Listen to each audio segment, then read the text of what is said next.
তো আমরা জানি যে শ্রীনিবাস আচার্য তার যে অনবদ্য রচনা তার মধ্যে অন্যতম হচ্ছেন স্বর গোস্বামীর যে অষ্টকাম তিনি রচনা করেছেন। তো গোস্বামীদের যে অষ্টকাম সেখান থেকে একটি শ্লোক উচ্চারণ করে আমি গোস্বামীগণের কাছে প্রার্থনা নিবেদন করছি। নানা শাস্ত্র বিচারণৈক নিপুণ স্বধর্ম সংস্থাপক লোকানাং হিতকারণো ত্রিভুবনে মন্ন শরণ্য কর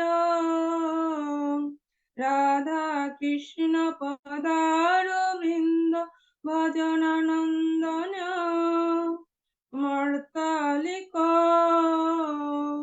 বন্দে রূপ সনাতন রঘুযুগ শ্রীদেব গোপালক। অনুবাদ: যারা বিবিধ শাস্ত্র বিচারে পরম নিপুণ, স্বধর্মের স্থাপন কর্তা, মানবগণের পরম মঙ্গলকারী, ত্রিভুবন পূজ্য, আশ্রয়দাতা ও শ্রী রাধা গোবিন্দের পদারবিন্দ ভজনানন্দে প্রমত্ত মধুকর সদৃশ, আমি বারবার সেই শ্রীরূপ সনাতন, রঘুনাথ ভট্ট, গোপাল ভট্ট, রঘুনাথ দাস ও শ্রী জীব গোস্বামীগণের বন্দনা করি। হরে কৃষ্ণ। তো গত 1 মে আমাদের শ্রীনিবাস আচার্য ঠাকুরের আবির্ভাব তিথি ছিল। তো আমরা অনেক সৌভাগ্যবান যে এই সকল আচার্য, গৌর পার্শ্বদবৃন্দ, গৌর শক্তি, তাদের কথা, তাদের চরিত্র আমরা শ্রবণ করতে পারছি হৃৎকর্ণ রসায়ন তথা গৌরমন্ডল ফাউন্ডেশনের মাধ্যমে। এজন্য এখানকার সকল কর্ণধার তাদের প্রতি আমরা পুনঃ পুনঃ কৃতজ্ঞতা জ্ঞাপন করতে পারি। কারণ হচ্ছে যে সচরাচর আসলে এই কথাগুলো হয় না। আমি এর আগে হৃৎকর্ণ রসায়নে যোগদান করার আগে যে কোন সময় কোন আচার্যের আবির্ভাব তিথি সেটা আমার জানাটা এত সুলভ ছিল না, জানতামই না। মেন মেন যেটা আমাদের চার্টে থাকে সে কটা তিথি বিশেষ করে পালন করা হতো। তো এখানে আসার পরে আমি নিজেকে সৌভাগ্যবান মনে করছি যে আমরা এই আচার্যদের কথা শ্রবণ করতে পারছি এবং তাদের সম্পর্কে জানতে পারছি। আমাদের যে আজকে ইসকন, সেই ইসকনের প্রতি তাদের যে অবদান, তারা যে রেখে গেছেন, তাদের যে অনবদ্য রচনা, তাদের যে প্রচার গ্রন্থ, প্রচার প্রকাশনা, সেটা সেই ধারাবাহিকতায় শিল প্রভুপাদ আমাদেরকে দিয়েছেন। তো এটা আমাদের জন্য অত্যন্ত সৌভাগ্যের বিষয় যে আমরা হৃৎকর্ণ রসায়নের মাধ্যমে এই আচার্য কথা পুনঃ পুনঃ শ্রবণ করার সুযোগ পাচ্ছি। তো শ্রীনিবাস আচার্য ঠাকুরের পিতা হচ্ছেন গঙ্গাধর আচার্য এবং তার পত্নী হচ্ছেন লক্ষ্মীপ্রিয়া দেবী। ও যখন গৌরসুন্দর সন্ন্যাস গ্রহণ করবেন, তিনি যখন কেশব ভারতীর আশ্রমে আসেন, তো এই কথা শ্রবণ করে বিভিন্ন দিক থেকে লোকজন কেশব ভারতীর আশ্রমে চলে আসেন যে একবার গৌরসুন্দরকে দর্শন করবেন। তার তার এই সুন্দর কেশ, অজানু লম্বিত দেহ এবং এই অবস্থা থেকে তিনি সন্ন্যাস নেবেন, এটা জেনে সকলের চিত্ত হাহাকার করছেন, মূর্ছিত হচ্ছেন, ক্রন্দন করছেন যে কিভাবে গৌরসুন্দর আমাদের ছেড়ে অন্য কোথাও চলে যাবে। এটা যেন কোনোভাবেই ভক্তগণ মেনে নিতে পারছিলেন না। তো সেই সময় সব দিক থেকে লোকজন যেমন ছুটে আসছিলেন, সেই সময় গঙ্গাধর আচার্য তিনি তার যে গ্রাম সেখান থেকে তিনি চলে আসেন। তো সেই সময় তিনি যখন গৌরসুন্দরকে দর্শন করেন তিনি মূর্ছিত হয়ে যান। তো ওইখানে কেশব ভারতীর আশ্রমে শ্রী মধু নাপিত, যিনি গৌরসুন্দরের এই সুন্দর কেশ তিনি কি করছিলেন, তো মধু নাপিত যখন শ্রীমান চৈতন্য মহাপ্রভুর কেশ ই করলেন, তখন তিনি ক্রন্দন করছেন, আমি কি করলাম, আমি কি করলাম। তো সেইখানে গঙ্গাধর আচার্য মূর্ছিত হয়ে পড়ে গেলেন। তার এই অবস্থা স্বাভাবিক হতে অনেক সময় লাগলো, কিন্তু যখন তিনি স্বাভাবিক হলেন তারপরও তিনি হা কৃষ্ণ চৈতন্য, হা কৃষ্ণ চৈতন্য এভাবে ক্রন্দন করলেন। এবং এভাবে করতে করতে তিনি তার গ্রামে চলে গেলেন, চাখন্দি গ্রামে। তো এই চাখন্দি গ্রামে তিনি যখন গেলেন, তার সেই ব্রাহ্মণ এবং ব্রাহ্মণী উভয়ে কৃষ্ণ চৈতন্যের জন্য বিলাপ করছেন, হাহাকার করছেন, মূর্ছিত হচ্ছেন। এই এই দেখে লোকজন এই যে গঙ্গাধর আচার্য তার নাম দিলেন শ্রী চৈতন্য দাস। এই শ্রী চৈতন্য দাস শ্রীমান চৈতন্য মহাপ্রভুর চরণ দর্শন করার জন্য পুরীধামে এলেন। তো এই সম্বন্ধে ভক্তি রত্নাকর গ্রন্থে বলা হয়েছে, কতদিনে নীলাচলে উত্তরিলা গিয়া প্রভুর দর্শন লাগি উৎকণ্ঠিত হিয়া। শ্রী চৈতন্য দাস দূর থেকে শ্রীমান চৈতন্য মহাপ্রভুর চরণ দর্শন করে কেঁদে ধরাতলে দণ্ডবত হয়ে পড়লেন। মহাপ্রভুর আহ্বান করে তাদের কাছে নিয়ে গেলেন এবং কৃপা দৃষ্টি করে মধুর বাক্যে বলতে লাগলেন, চলো চলো জগন্নাথ করহ দর্শন, করিবে কামনা পূর্ণ শ্রী পদ্মলোচন।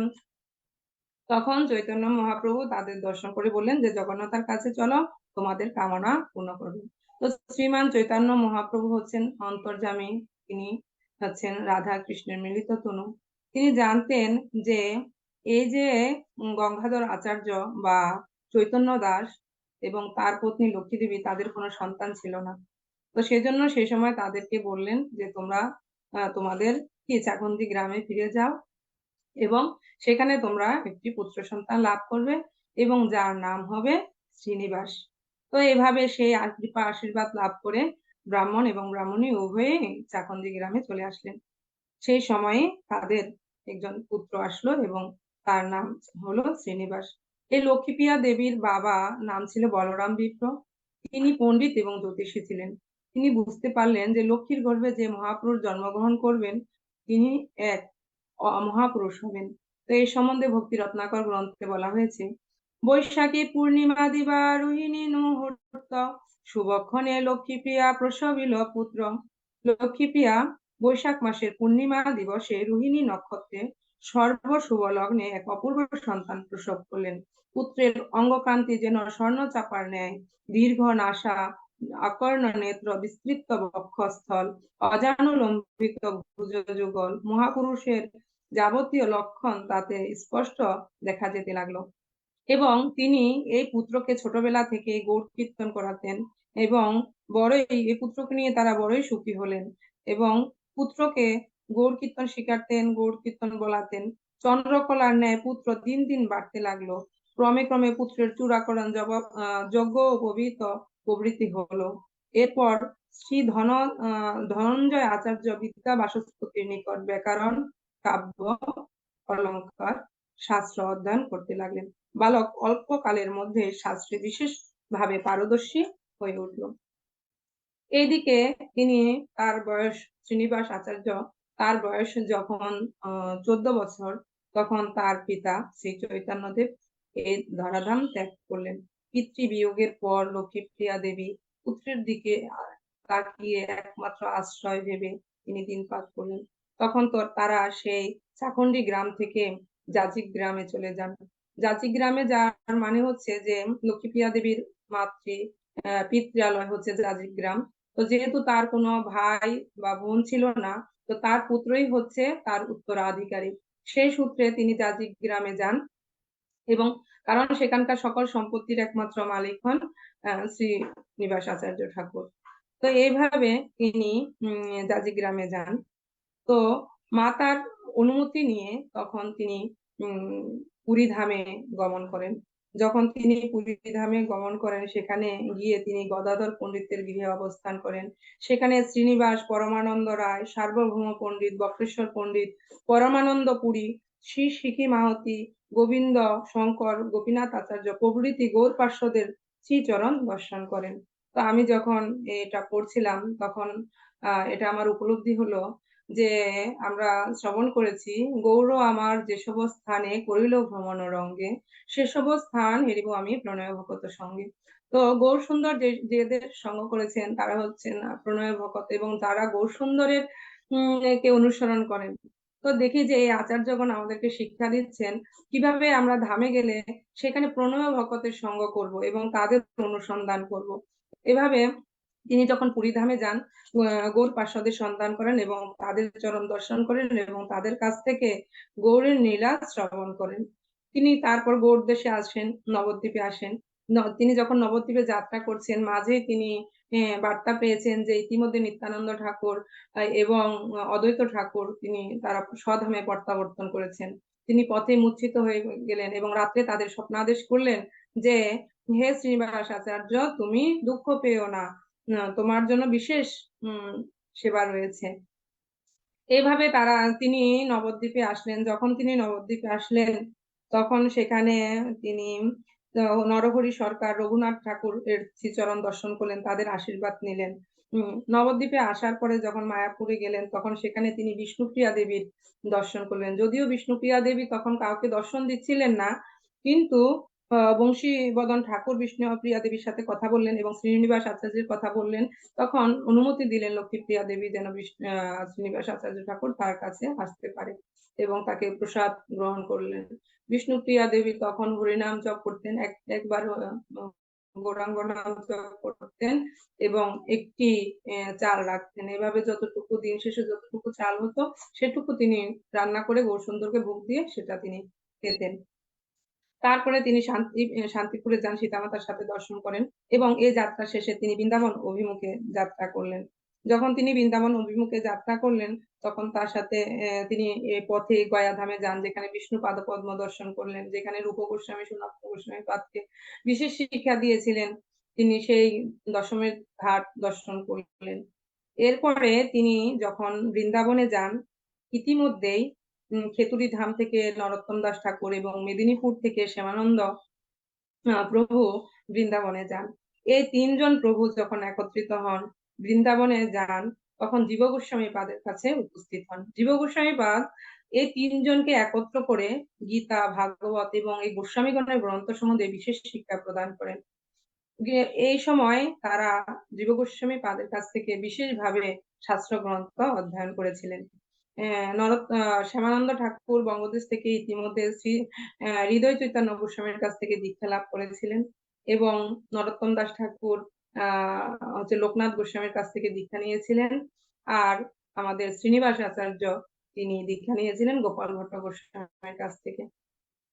তো এই এদের সেখানে উপস্থিতি এবং তাদের প্রচার বা তাদের শ্রবণ আগ্রহ দেখে জীব গোস্বামী পাদ তাদেরকে একটি বিশেষ দায়িত্ব প্রদান করলেন যে গোস্বামীগণ এত গ্রন্থ প্রণয়ন করেছেন, তো তা প্রচার হওয়া দরকার। তখন তিনি এই তিনজনকে দায়িত্ব দিলেন, তোমরা বঙ্গদেশে যাও, এই গ্রন্থ প্রচার করো এবং প্রকাশনা করো। তখন একটি বিশেষ উৎসবের আয়োজন করলেন। সেই উৎসবে বৃন্দাবনের সকল ভক্তদের তিনি ডাকলেন, তাদেরকে বললেন, এ হচ্ছে শ্রীনিবাস আচার্য, এ হচ্ছে শ্রীনিবাস আচার্য, এ হচ্ছে নরোত্তম দাস ঠাকুর, এ হচ্ছে শ্যামানন্দ প্রভু। তখন তাদের সকলের সামনে এই তিনজনকে তিনটি উপাধি দিলেন। একজনকে আচার্য, একজনকে ঠাকুর যে শ্রীনিবাস আচার্য, তারপর হচ্ছে শ্যামানন্দ প্রভু, আর হচ্ছে কি আর হচ্ছে যে শ্যামানন্দ প্রভু আর নরোত্তম দাস ঠাকুর, এই তিনজনকে তিন উপাধি দিলেন। তাদেরকে বললেন যে তাদেরকে আপনারা বিশেষ আশীর্বাদ করেন যেন গোস্বামীগণের এই গ্রন্থ বাংলাদেশে তারা প্রচার করতে পারে। তখন এই গ্রন্থকে বিশেষ একটি বাক্সে রাখলেন এবং সুন্দরভাবে সজ্জিত করে ঘোড়ার পিঠে দিয়ে সামনে পিছে লোক দিয়ে তাদেরকে পাঠালেন। তারা ক্রমে ক্রমে যাত্রা করতে লাগলেন বঙ্গদেশের দিকে। যখন তারা বনবিষ্ণুপুরে আসলেন, কিছুটা ক্লান্ত হয়ে গেলেন, সেখানে তারা বিশ্রাম নিচ্ছিলেন। কিন্তু ওই বনবিষ্ণুপুরের রাজা ছিলেন রাজা বীর হাম্বির। তিনি ছিলেন তিনি গণনা করে তাদেরকে দিয়ে দেখতেন যে তার রাজ্যের উপর দিয়ে কারা মূল্যবান বস্তু নিয়ে যায়, মূল্যবান বস্তু নিয়ে যায়। তো সেই সকল তিনি দস্যুদের দিয়ে লুণ্ঠন করতেন।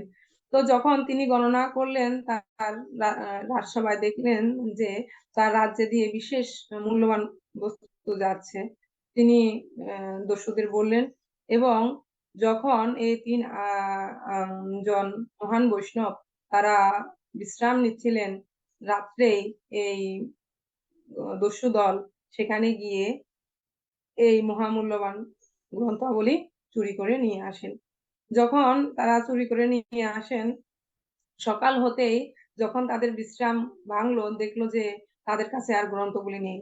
তখন তারা অত্যন্ত কষ্ট পেলেন যে জীব গোস্বামী পাদ কি ভাববেন, তারা এত মানে বিশ্বাস করে, এত ভরসা করে আমাদেরকে এত মূল্যবান জিনিস দিয়েছেন, যা যা আমরা গৌড়দেশে বঙ্গদেশে প্রচার করতে পারি, অথচ তা আমরা হারিয়ে ফেললাম। এভাবে তারা ক্রন্দন করলেন এবং তারা হতাশাগ্রস্ত হলেন। তখন শ্রীনিবাস আচার্য ধৈর্য ধারণ করে লোকনাথ গোস্বামীকে বললেন যে সরি নরোত্তম দাস ঠাকুরকে বললেন তুমি খেতুরি ধামে যাও, এবং শ্যামানন্দ প্রভুকে বললেন আপনি মেদিনীপুরে চলে যান, যতদিন আমি গ্রন্থ না খুঁজে পাচ্ছি ততদিন আমি এখানেই অবস্থান করব। এভাবে তিনি বনবিষ্ণুপুরে অবস্থান করতে লাগলেন। তো সেখানে তিনি কৃষ্ণ বল্লভ নামে একজনের গৃহে আশ্রয় নেন। তো একদিন বিকালে তিনি যখন কৃষ্ণ বল্লভ তার গৃহের বাইরে পায়চারি করছিলেন, দেখলেন একজন ব্রাহ্মণ কোথায় যেন খুব যাচ্ছে তাড়াহুড়া করে। বললেন যে আপনি কোথায় যাচ্ছেন? ব্রাহ্মণ ঠাকুর বললো আমাদের রাজসভায় ভাগবতম পাঠ হয়, তো আমি সেটা শ্রবণ করতে যাচ্ছি। তখন আমাদের এই শ্যামানাথ শ্রীনিবাস আচার্য তিনি বললো আমিও সেখানে যেতে চাই। তখন ব্রাহ্মণের সাথে তিনি সেখানে গেলেন। যখন গেলেন সেখানে, যখন ভাগবত পাঠক ভাগবত পাঠ করছে, তখন তিনি একটু কপালটা কুঁচকিয়ে দিলেন, একটু অন্যরকম অনুভূতি তার মুখমণ্ডলে দেখা যাচ্ছিল। আর সেটা দেখলেন, সেটা ফলো করলেন যে রাজা বীরহাম্বির। ভাগবত পাঠ যখন শেষ হলো তখন শ্রীনিবাস আচার্যকে ডেকে মানে বললেন যে আমি দেখলাম যে আপনি কপালটা একটু কুঁচকিয়ে দিলেন বা আপনাকে অন্যরকম দেখা, এর কোনো কারণ রয়েছে কি? তখন বললো যে ভাগবত পাঠক যা পাঠ করেছে তা যথার্থ ছিল না। তখন এই বীরহাম্বীর শ্রীনিবাস আচার্যের কাছ থেকে ভাগবত পাঠ শ্রবণ করলেন এবং তিনি অত্যন্ত প্রসন্নিত হলেন। যখন প্রসন্ন হলেন তখন জিজ্ঞেস করলেন যে আপনি এখানে কোথায় অবস্থান করছেন আর কেন অবস্থান করছেন? তখন শ্রীনিবাস আচার্য বললেন যে আমরা এইরকম বৃন্দাবন থেকে জীব গোস্বামী পাদ আমাদেরকে গোস্বামীদের গ্রন্থাবলী দিয়েছেন, আর সেটা আমরা বঙ্গদেশে প্রচার এবং প্রকাশনার জন্য নিয়ে যাচ্ছিলাম, কিন্তু আপনার এখানে সেগুলো চুরি হয়ে গেছে এবং আমি তা খোঁজার জন্য এখনো এখানে অবস্থান করছি। তখন তিনি অন্দরমহলে নিয়ে গেলেন শ্রীনিবাস আচার্যকে, রাজা বীরহাম্বির। অন্দরমহলে নিয়ে গিয়ে দেখালেন যে এই হচ্ছে সেই গ্রন্থাবলী। সেটা পেয়ে তো শ্রীনিবাস আচার্য মহা আনন্দিত যে আমি পেয়েছি। তারপর সে ভাগবতম, সে গ্রন্থাবলী ক্রমে ক্রমে সে বীরহাম্বীরের রাজসভায় পাঠ হতে শুরু করলো। তখন সেখানে যে যার গৃহে তিনি অবস্থান করছিলেন, যে ব্রাহ্মণ শ্রবণ করতে আসছিলেন এবং যে ভাগবত পাঠ দিচ্ছিলেন, এবং রাজার সপরিবার সকলেই শ্রীনিবাস আচার্যের শিষ্যস্থ বরণ করেন। এরপরে তিনি এই গ্রন্থাবলী নিয়ে ব্রহ্মদেশে যান। এদিকে তার মাতা লক্ষ্মীপ্রিয়া দেবী তিনি ইচ্ছা পোষণ করলেন নরহরি সরকারের কাছে যে তার একমাত্র পুত্র শ্রীনিবাস আচার্য তিনি যেন বিবাহ করে। তখন তার এই কথা তিনি নরহরি সরকার শ্রীনিবাস আচার্যকে বললেন। তখন শ্রীনিবাস আচার্য বলছেন আচ্ছা ঠিক আছে, দেখেন আপনারা। তখন গোবিন্দ চক্রবর্তী নামে এক ব্রাহ্মণের কন্যা, যার নাম হচ্ছে দ্রৌপদী, বিবাহের পরে তার নাম হয়েছে ঈশ্বরী। তো তার সাথে শ্রীনিবাস আচার্যের বিবাহ হয়। এইভাবে শ্রীনিবাস আচার্য দিনপাত করতে থাকেন। তো যখন শ্রীনিবাস আচার্যের অন্যতম শিষ্য হচ্ছেন রামচন্দ্র কবিরাজ। একদিন শ্রীনিবাস আচার্য জাজিক গ্রামে তার স্বগৃহে শ্রীমৎ ভাগবতম পাঠ করছিলেন। তখন তার কিছুটা দূর দিয়ে নববধূকে নিয়ে যাচ্ছেন হচ্ছে শ্রীরামচন্দ্র কবিরাজ। যখন তিনি এই দূর দিয়ে যাচ্ছিলেন এক পলক দেখলেন শ্রীনিবাস আচার্যকে, এবং শ্রীনিবাস আচার্য দূর থেকে রামচন্দ্র কবিরাজকে দেখলেন। দেখে যেন দুইজনের মধ্যে এক প্রবল মানে তৈরি হলো, যে তারা যেন জন্মে জন্মে তাদের মধ্যে যে একটা বন্ধন রয়েছে সেটা তারা উপলব্ধি করলো। যখন এটা উপলব্ধি করলো, কোনো মতেই রামচন্দ্র কবিরাজ নববধূকে গৃহে নিয়ে গেলেন এবং সে দিনটি অতিবাহিত করলেন। রাত্রি বেলাতেই রামচন্দ্র কবিরাজ গৃহ ত্যাগ করলেন এবং সে জাজিক গ্রামে চলে আসলেন। এসে এক ব্রাহ্মণের গৃহে আশ্রয় নিলেন এবং পরের দিন সকালে তিনি কি করলেন, যে শ্রীনিবাস আচার্যর কাছে চলে আসলেন। তখন শ্রীনিবাস আচার্য তাকে দেখে ধীর ভাবে আলিঙ্গন করলেন এবং বললেন জন্মে জন্মে তুমি আমার বান্ধব, বিধাতা সদহে আজ পুনর্মিলন করিয়ে দিয়েছেন। মিলনে উভয় খুব আনন্দ অনুভব করলেন। রামচন্দ্র কবিরাজের অগাধ পাণ্ডিত্য প্রতিভা জেনে শ্রীনিবাস আচার্য অতিশয় সুখী হলেন। তিনি তখন তাকে গোস্বামীদের গ্রন্থ শ্রবণ করাতে লাগলেন এবং কয়েকদিন পরে শ্রীনিবাস আচার্য তাকে রাধা কৃষ্ণের যুগল মন্ত্রে দীক্ষিত করলেন। এভাবে কি করলেন যে ফাল্গুনী পূর্ণিমার সময় যে খেতুরি ধামে বিশেষ মহোৎসব হয়, তো সেখানে শ্রীনিবাস ঠাকুর গেলেন। সেখানে দেখা যায় যে শ্রী গৌরাঙ্গ, শ্রী বল্লভকান্ত, শ্রী ব্রজমোহন কৃষ্ণ, তারপর শ্রী রাধাকান্ত, শ্রী রাধা রমন এই বিগ্রহের অভিষেক হয়। সেই বিগ্রহের অভিষেক কালে সেখানে নরোত্তম দাস ঠাকুর, তারপরে হচ্ছে শ্রীনিবাস আচার্য এবং আমাদের নিত্যানন্দ ঠাকুরের পত্নী জাহ্নবা দেবী উপস্থিত ছিলেন। বিগ্রহগণের অভিষেক করিয়েছিলেন শ্রীনিবাস আচার্য ঠাকুর এবং বিগ্রহগণের জন্য রান্না করেছিলেন জাহ্নবা মাতা। এইভাবে দুইজন এইভাবে শ্রীনিবাস আচার্য ঠাকুর তিনি এই জীব গোস্বামী পাদের কর্তৃক অর্পিত দায়িত্ব তিনি পালন করছিলেন। তো একবার এক ব্রাহ্মণ স্বপ্নে দেখলেন যে তার কন্যাকে তিনি কি করলেন, শ্রীনিবাস আচার্যের কাছে অর্পণ করলেন। তিনি যখন এটা স্বপ্ন দেখলেন, তখন তিনি এটা শ্রীনিবাস আচার্য ঠাকুরকে বললেন এবং তার যে একমাত্র কন্যা গৌরাঙ্গ প্রিয়া, তাকে শ্রীনিবাস ঠাকুরকে অনুরোধ করলেন যেন তিনি একে গ্রহণ করেন। তখন ব্রাহ্মণের অনুরোধে দ্বিতীয় পত্নী গ্রহণ করেছিলেন শ্রীনিবাস আচার্য। তিনি শ্রীনিবাস আচার্য দাজিগ্রামে ভক্ত শিষ্যগণের সঙ্গে পরম আনন্দে গোস্বামী গ্রন্থ অধ্যয়ন অধ্যাপনার সুখে দিনপাত করতে লাগলেন এবং আচার্যের ঐশ্বর্য ও বৈভব দর্শন করে সকলেই অত্যন্ত আশ্চর্যান্বিত হলেন। তার প্রভাবে মহাপাষণ্ডীগণ এসে তার চরণে আশ্রয় গ্রহণ করতে লাগলেন। শ্রীনিবাস আচার্য, শ্রী নরোত্তম এবং শ্রী রামচন্দ্র তিনজনের যেন অভিন্ন হৃদয় ছিল।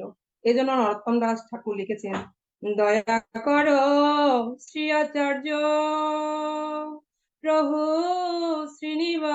শ্রীনিবাস রামচন্দ্র সঙ্গ মাগে নরোত্তম দাস। তো এভাবে আমরা দেখি কিভাবে তারা একে অন্যের পরিপূরক ছিলেন। এই সম্বন্ধে আমরা জানতে পারি পরে শ্রীনিবাস আচার্য ঠাকুরের 3টি কন্যা এবং 3টি পুত্র ছিলেন। তার যে বংশ পরম্পরা এখনো মুর্শিদাবাদের মানিক্যহার গ্রামে এখনো বসবাস করছেন। তো শ্রীনিবাস আচার্য ঠাকুর সম্বন্ধে আমাদের পরমারাধ্য গুরু মহারাজ বলেছেন যে ছিল নরোত্তম দাস ঠাকুর এবং তার এক অভিন্ন ভজনে শ্রীনিবাস আচার্যের মহিমা কীর্তন করেছেন। নরোত্তম দাস ঠাকুর গাইছেন যে ভগবান চৈতন্য মহাপ্রভুর ভক্তরা তার নিজ শক্তি, তার কোনো কোনো শক্তি অপ্রাকৃত গ্রন্থ সমূহ রচনায় নিয়োজিত, কেউ কেউ সেগুলো বিতরণে নিয়োজিত। স্বর গোস্বামী গ্রন্থ রচনায় নিয়োজিত ছিলেন এবং শ্রীনিবাস আচার্য তা বিতরণে নিয়োজিত ছিলেন। তার প্রতিটি নির্দেশ ছিল গ্রন্থ প্রকাশনা করা, তার প্রতি নির্দেশনাটি ছিল গ্রন্থ প্রকাশনা করা, ছাপানো ও তারপর তা সারা বাংলা এবং উড়িষ্যায় বিতরণ করা। তো তারা শ্রীনিবাস আচার্য, নরোত্তম দাস ঠাকুর ও শ্যামানন্দ পণ্ডিত ছিলেন আমাদের সম্প্রদায়ের প্রথম গ্রন্থ বিতরণকারী এবং গ্রন্থ প্রকাশনাকারী। স্বর গোস্বামীগণ ও ছিল কৃষ্ণদাস কবিরাজ গ্রন্থগুলো রচনা করেছেন, কিন্তু সেগুলো প্রকাশ করেছেন শ্রীনিবাস আচার্য এবং অন্যান্যরা। ছিল জয় পতাকা স্বামী, 22শে জুলাই 1990। তো এভাবে আমরা দেখতে পারি যে শ্রীনিবাস আচার্য ঠাকুর আমাদের পরম্পরায় তিনি কিভাবে আমাদের জন্য অনবদ্য অবদান রেখেছেন। তিনি হচ্ছেন গৌর শক্তি, তিনি হচ্ছেন গৌর পার্শ্বদ, তিনি হচ্ছেন আমাদের এর কাছে অন্যতম একজন আচার্য। তো প্রভু আপনাদের শ্রীচরণে আবারও দণ্ডবত প্রণাম করছি। এইভাবে শ্রীনিবাস আচার্য কথা এখানেই বিশ্রাম রাখছি। জয় শ্রীকৃষ্ণ চৈতন্য প্রভু নিত্যানন্দ, শ্রী অদ্বৈত গদাধর শ্রীবাসাদি গৌর ভক্তবৃন্দ। হরে কৃষ্ণ কৃষ্ণ কৃষ্ণ হরে হরে, হরে রাম রাম রাম হরে হরে।